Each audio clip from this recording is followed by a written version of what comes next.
माँ शैलपुत्री 9 देवियों में पहली देवी हैं। इनका जन्म राजा हिमालय के घर हुआ था, इसलिए इन्हें शैलपुत्री कहा जाता है।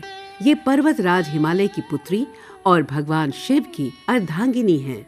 पिछले जन्म में ये दक्ष प्रजापति की कन्या थी और इनका नाम सती था। सती ने भगवान शिव से विवाह किया था, लेकिन जब उनके पिता दक्ष ने शिव का अपमान किया था और यज्ञ में उन्हें आमंत्रित नहीं किया, तब सती ने यज्ञ स्थल पर स्वयं को अग्नि में समर्पित कर दिया। अगले जन्म में सती ने शैलराज हिमालय के घर जन्म लिया और शैलपुत्री कहलाई।